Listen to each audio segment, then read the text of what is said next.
Bismillahirrahmanirrahim. Alhamdulillahi Rabbil alamin.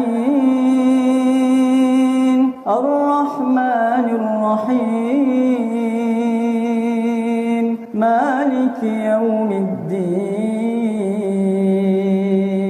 Iyyaka na'budu wa iyyaka nasta'in. Ihdinas siratal mustaqim. Siratal ladzina an'amta 'alaihim ghairil maghdubi 'alaihim waladdallin.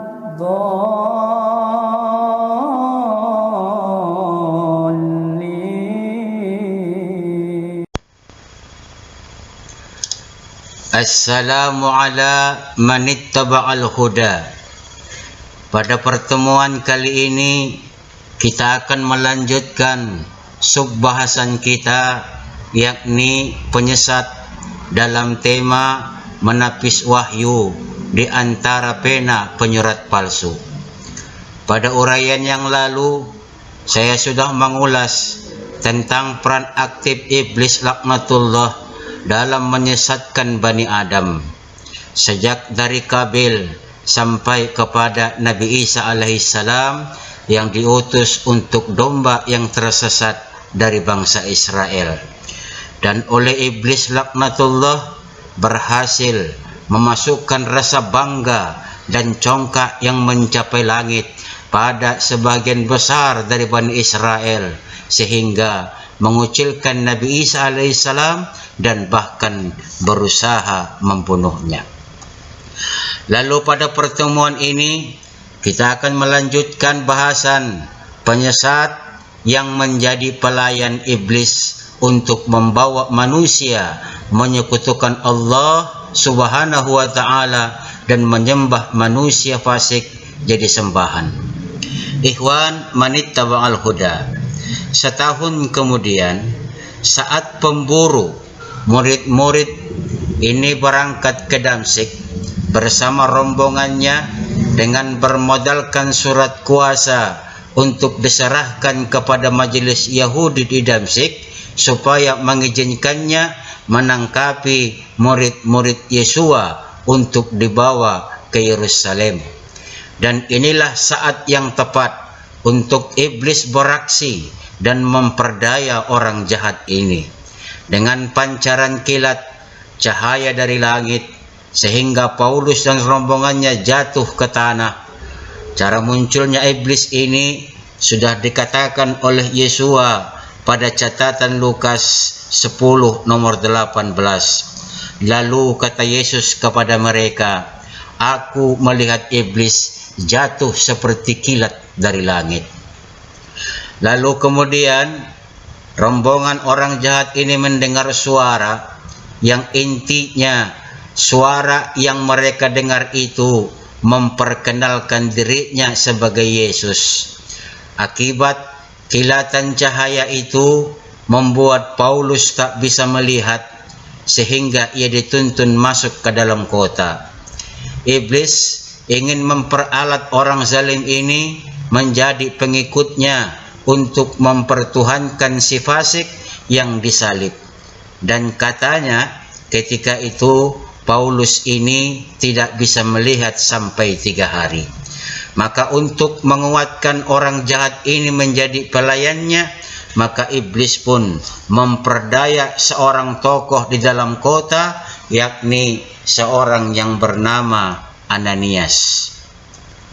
Iblis laknatullah menampakkan diri pada Ananias dan menyuruhnya untuk pergi menemui Paulus untuk menyembuhkan kebutaannya, serta membaptisnya, seraya mengatakan bahwa orang Tarsus ini adalah orang pilihan yang ditunjuk oleh Yesus untuk memberitakan nama Yesus kepada bangsa-bangsa lain, raja-raja dan orang Israel.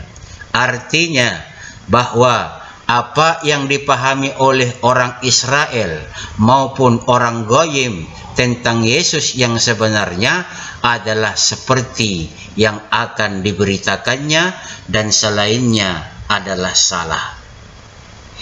Setelah sembuh, Paulus pun segera melakukan misi barunya dari iblis untuk memberitakan Yesus sesuai dengan tujuan utamanya, yakni supaya semua turunan Adam ingkar kepada Allah Subhanahu wa taala dengan membalikkan fakta dan menggantinya dengan tipu daya.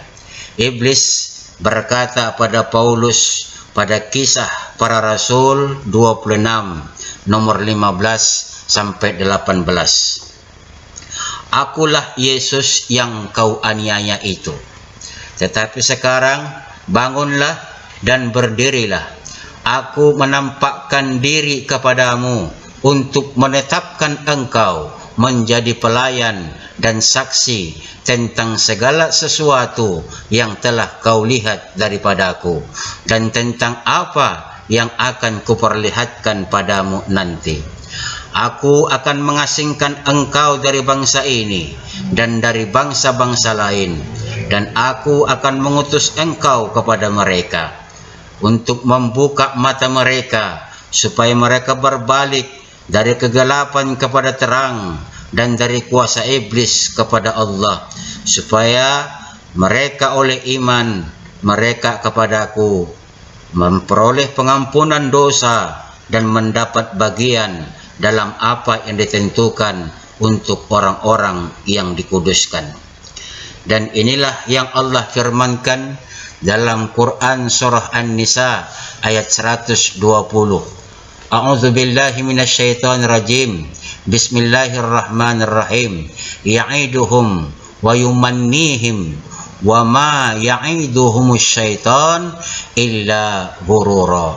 Setan memberikan janji-janji kepada mereka dan membangkitkan angan-angan kosong mereka, padahal setan tidak menjanjikan kepada mereka kecuali tipuan belaka. Selanjutnya, di rumah-rumah ibadat di kota Damsyik, Paulus memberitakan bahwa Yesus adalah anak Tuhan. Di kalangan orang Goyim, mereka heran mendengar Paulus yang berusaha menangkap murid-murid Yesus kok malah mendakwahkan Yesus. Dan bagi orang Goyim, istilah anak Allah itu artinya letterlek. Sebagaimana manusia punya anak, artinya anak Tuhan akan bersifat Tuhan juga. Sementara orang Yahudi, pengertian anak Tuhan adalah manusia yang dekat dan tunduk pada segala aturan dan perintah Tuhan. Dakwah Paulus ini bagi orang-orang Goyim tentu menyambut baik, tapi orang Yahudi di Damsyik tidak bisa terima apa yang didakwahkan Paulus, sehingga mereka berencana membunuh Paulus.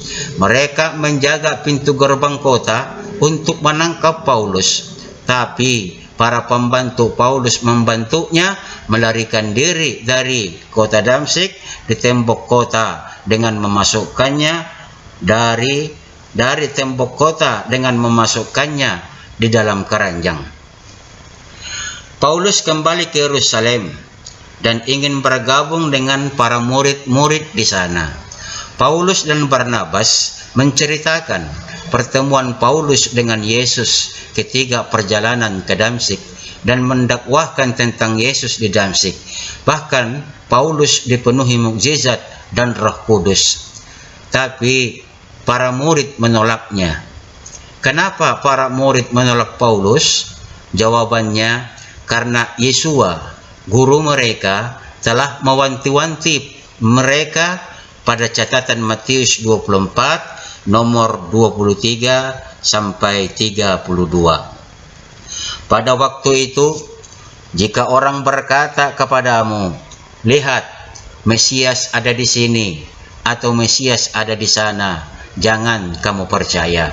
Sebab Mesias palsu dan nabi-nabi palsu akan muncul, dan mereka akan mengadakan tanda-tanda yang dahsyat dan mukjizat-mukjizat, sehingga sekiranya mungkin mereka menyesatkan orang-orang pilihan juga. Camkanlah, aku sudah mengatakannya terlebih dahulu kepadamu. Jadi, apabila orang berkata kepadamu, lihat, ia ada di padang gurun, janganlah kamu pergi ke situ.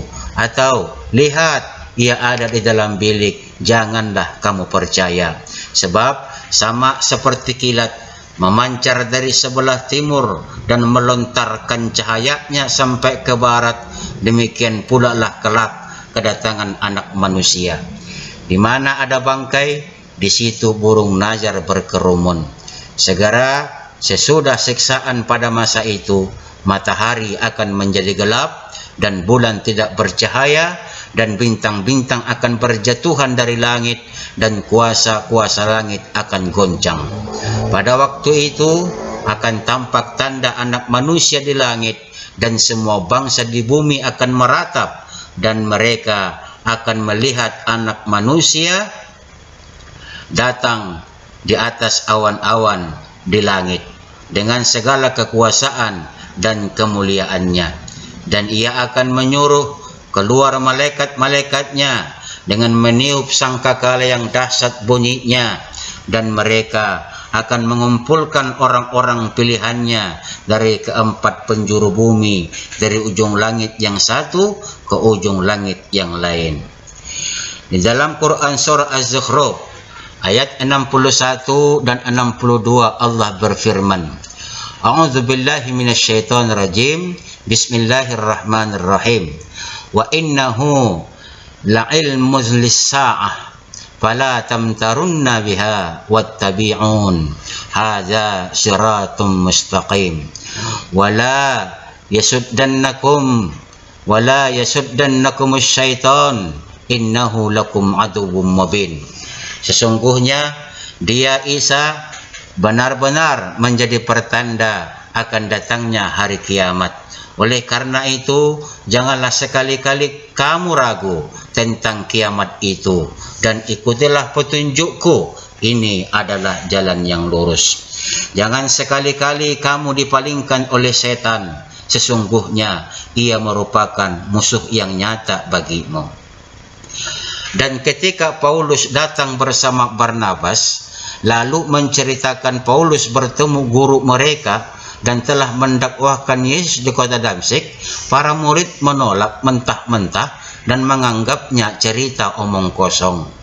Karena para murid-murid Yesus sudah tahu, dan guru mereka sudah berkata dengan jelas bahwa akan datang cerita-cerita orang bertemu guru mereka yang merupakan kebohongan yang nyata. Bahkan guru mereka mengatakan, jangan kamu percaya, dan menyuruh mencamkan dalam hati, sekali-kali jangan percaya. Paulus yang diperdaya oleh iblis tak peduli pada para murid yang tidak menerimanya. Misi penyesatan iblis harus disampaikan. Lalu ia berdakwah di Yerusalem tentang Yesus. Tapi saat Paulus bersoal jawab dengan Yahudi yang berbahasa Yunani, mereka murka dan hendak membunuh Paulus. Lalu Paulus melarikan diri dari Yerusalem bersama orang-orangnya ke Kaisarea. Kemudian ke Tarsus sembari mendakwahkan Yesus, dan usaha itu berhasil. Kalangan Goyim menyambut dakwah Paulus di daerah Galilea dan Samaria. Bahkan makin tersebar ke daerah Fenisia dan Siprus bahwa Yesus adalah anak Tuhan. Dan bahkan orang-orang Siprus dan Kirene menyampaikan hal yang sama yang mereka dengar dari Paulus di Antioquia. Dan di sana makin banyak yang percaya akan pemberitaan Paulus, dan disinilah pertama kali pengikut ajaran Paulus disebut Kristen, yang artinya pengikut Kristus. Awalnya ia memberitakan Yesus anak Allah, lalu kisah penyaliban yang Yahudi anggap telah menyalib Yesua dimanfaatkan bahwa Yesus yang disalib itu untuk melepaskan manusia yang percaya kepada Yesus adalah Tuhan sebagai penebus dosa, sehingga mereka tidak perlu lagi melakukan apa yang ada pada Taurat.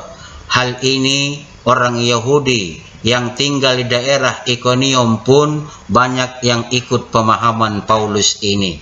Tapi sebagian besar menentang dan melempari Paulus dan mengusirnya. Paulus pun meninggalkan Ikonium pun dan pergi ke kota Likonia sembari terus mengabarkan tentang pemahamannya yang digocok iblis untuk mengajak manusia menyembah manusia fasik yang disalib Yahudi sebagai Tuhan dan penebus dosa manusia. Dan di kota Likonia, Paulus ini membuat istidrak, yakni keajaiban yang diberikan Allah kepada para pendurhaka. Ketika itu, Paulus menyuruh orang lumpuh sejak lahir berdiri dan berjalan ke sana kemari. Melihat kejadian itu, orang Likonia berseru bahwa dewa-dewa telah turun di antara mereka. Oleh karena itulah mereka menyebut Paulus sebagai dewa Hermes. Dan imam paganisme di Likonia membuat persembahan pada Paulus untuk disembah. Paulus tidak terima, lalu ia terus berteriak bahwa yang harus disembah itu adalah Tuhan Yesus yang telah menebus dosa mereka, bahkan yang telah menjadikan daratan dan lautan. Para orang-orang Antiokhia juga datang dan membujuk mereka, namun malah Paulus dilempari batu dan menyeretnya keluar kota. Setelah Paulus sadar, lalu dia dan rombongan pergi ke Derbe dan terus menjelajah sampai ke Pisidia dan Pamfilia. Orang-orang Yahudi yang sudah dari dulu tercerai-berai dapat menerima ajaran Paulus ini. Terlebih-lebih orang Goyim, ajaran Paulus terus berkembang pesat, dan memang tak salah iblis memilih Paulus sebagai pionnya untuk mengajak manusia ingkar kepada Tuhan yang Esa. Tuhan yang dikenal Yahudi sebagai Tuhan pencipta alam dan satu-satunya sembahan, tetapi kemudian ditukar oleh Paulus, pelayan iblis ini, untuk menyembah manusia fasik yang disalib sebagai Tuhan dan penebus dosa-dosa mereka. Dan mereka tidak perlu lagi hidup di bawah hukum Taurat karena sudah ditebus oleh manusia fasik yang disalib. Hebat memang perjuangan Paulus dalam menjalani rintangan dakwah sesatnya. Dicela, dilempari, dikejar-kejar, tapi ia tetap setia pada misi yang diberikan oleh iblis kepadanya. Dan pada akhirnya banyak Yahudi yang sudah lupa dengan akarnya ikut dan mandah saja dengan ajaran Paulus ini. Tapi apa yang dilakukan oleh Paulus ini memang sudah dinubuatkan oleh Nabi Yesua atau Isa alaihissalam dalam catatan Matius 23 nomor 15. Celakalah kamu, hai ahli-ahli Taurat dan orang-orang Farisi, hai kamu orang-orang munafik, sebab kamu mengarungi lautan dan menjelajah daratan untuk mentobatkan satu orang saja menjadi penganut agamamu, dan sesudah itu ia bertobat, kamu menjadikan dia orang neraka yang 2 kali lebih jahat daripada kamu sendiri. Paulus mendapatkan 3 gelar ini. Ia adalah ahli Taurat, orang Farisi, dan orang munafik. Dialah yang digambarkan oleh Yesua serigala buas sebagaimana tercatat dalam Matius 7 nomor 15 sampai 27. Waspadalah terhadap nabi-nabi palsu yang akan datang kepadamu dengan menyamar sebagai domba, tetapi sesungguhnya mereka adalah serigala yang buas. Dari buahnya lah kamu akan mengenal mereka. Dapatkah orang memetik buah anggur dari semak duri atau buah ara dari rumput duri. Demikianlah setiap pohon yang baik menghasilkan buah yang baik, sedang pohon yang tidak baik menghasilkan buah yang tidak baik. Tidak mungkin pohon yang baik itu menghasilkan buah yang tidak baik, atau pohon yang tidak baik itu menghasilkan buah yang baik. Dan setiap pohon yang tidak menghasilkan buah yang baik pasti ditebang dan dibuang ke dalam api. Jadi dari buahnya lah kamu akan mengenal mereka. Bukan setiap orang yang berseru kepadaku, Tuhan, Tuhan, akan masuk ke dalam kerajaan sorga, melainkan dia yang melakukan kehendak Bapakku yang di sorga. Pada hari terakhir, banyak orang akan berseru kepadaku, Tuhan, Tuhan, bukankah kami bernubuat demi namamu dan mengusir setan demi namamu dan mengadakan banyak mukjizat demi namamu juga? Pada waktu itulah aku akan berterus terang kepada mereka dan berkata, aku tidak pernah mengenal kamu. Enyahlah daripadaku, kamu sekalian pembuat kejahatan. Setiap orang yang mendengar perkataanku ini dan melakukannya, ia sama dengan orang yang bijaksana, yang mendirikan rumahnya di atas batu. Kemudian turunlah hujan dan datanglah banjir. Lalu angin melanda rumah itu, tetapi rumah itu tidak rubuh sebab didirikan di atas batu. Tetapi setiap orang yang mendengar perkataanku ini dan tidak melakukannya, ia sama dengan orang yang bodoh yang mendirikan rumahnya di atas pasir. Kemudian turunlah hujan dan datanglah banjir, lalu angin melanda rumah itu sehingga rubuhlah rumah itu dan hebatlah kerusakannya. Yesua tidak pernah mengajarkan menyembah manusia, tapi oleh Paulus mengajarkan menyembah manusia, manusia fasik lagi. Kemudian oleh Yesua membandingkan ajarannya dengan Paulus, yaitu barang siapa yang mendengar dan melakukan ajarannya, maka agamanya akan kokoh dan kuat. Tapi sebaliknya, barang siapa yang mendengar ajarannya lalu tidak melakukannya, maka ajarannya akan rapuh dan runtuh total. Apatah lagi yang tidak pernah mendengar ajarannya lalu melakukan perbuatan yang mengada-ada. Sungguh agama yang didirikan itu akan terombang-ambing sebelum didirikan. Lihatlah agama yang didirikan Paulus ini sejak awal 34 Masehi sampai kini tidak ada dasar yang jelas tentang Tuhan dan hukum-hukumnya.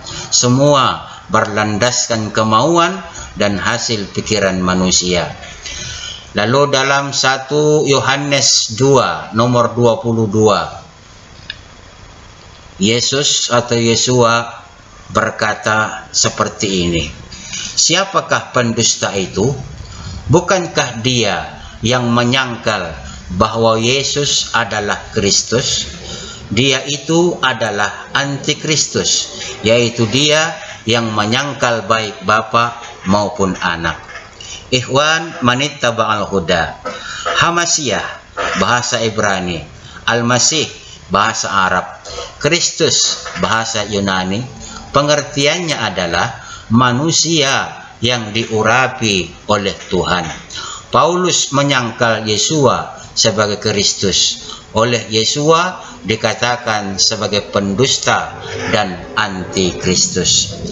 Di dalam Quran surah Asy-Syu'ara ayat 221 dan 200 sampai 223, Allah berfirman, Bismillahirrahmanirrahim. Hal unabbi'ukum ala man tanazzalus syayatin? Tanazzalu ala kulli affakin asim. Yulquna sam'a wa aksaruhum kazibun. Maukah aku beritakan kepadamu kepada siapa setan-setan itu turun? Mereka setan turun kepada setiap pendusta lagi banyak dosa. Mereka menyampaikan hasil pendengarannya, sedangkan kebanyakan mereka adalah para pendusta. Ikhwan manittaba'al huda. Adapun inti penyesatan Paulus adalah pertama, memanusiakan Tuhan dan turun menyerupai manusia, lalu disalibkan untuk menebus dosa manusia. Tercatat pada Filipi 2 nomor 6 sampai 8. Yang walaupun dalam rupa Allah tidak menganggap kesetaraan dengan Allah itu sebagai milik yang harus dipertahankan, melainkan telah mengosongkan dirinya sendiri dan mengambil rupa seorang hamba dan menjadi sama dengan manusia. Dan dalam keadaan sebagai manusia, ia telah merendahkan dirinya dan taat sampai mati, bahkan sampai mati di kayu salib. Yang kedua, manusia itu harus merdeka dari penghambaan pada hukum Taurat, sehingga tidak perlu melakukannya. Karena dengan percaya pada Yesus sebagai sembahan, maka semuanya akan didamaikan dengan kematian Yesus di kayu salib. Hal ini tercatat pada Galatia 5 nomor 1 sampai 6. Supaya kita sungguh-sungguh merdeka, Kristus telah memerdekakan kita. Karena itu, berdirilah teguh dan jangan mau lagi dikenakan kuk penghambaan. Sesungguhnya aku, Paulus, berkata kepadamu, jikalau kamu menyunatkan dirimu, Kristus sama sekali tidak akan berguna bagimu. Sekali lagi aku katakan kepada setiap orang yang menyunatkan dirinya bahwa ia wajib melakukan seluruh hukum Taurat.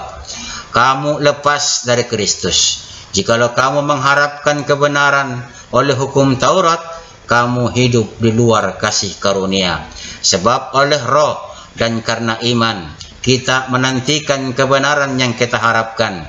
Sebab bagi orang-orang yang ada di dalam Kristus Yesus, hal bersunat atau tidak bersunat tidak mempunyai sesuatu arti, hanya iman yang bekerja oleh kasih.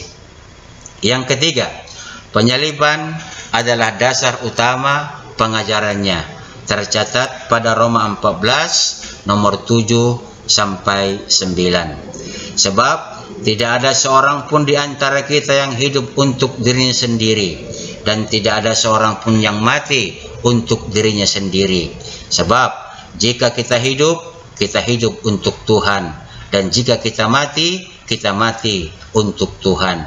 Jadi baik hidup atau mati, kita adalah milik Tuhan. Sebab untuk itulah Kristus telah mati dan hidup kembali, supaya ia menjadi Tuhan baik atas orang-orang yang mati maupun atas orang-orang yang hidup.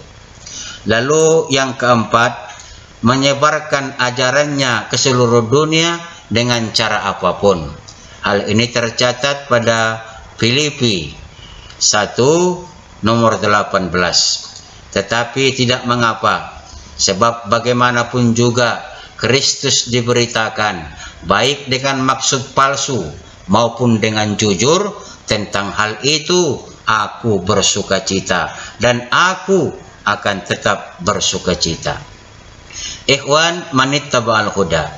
Inti ajaran Paulus yang digocok oleh iblis ini sangat bertentangan dengan ajaran para nabi yang diutus oleh Allah Subhanahu wa Ta'ala, dan hasilnya memang luar biasa.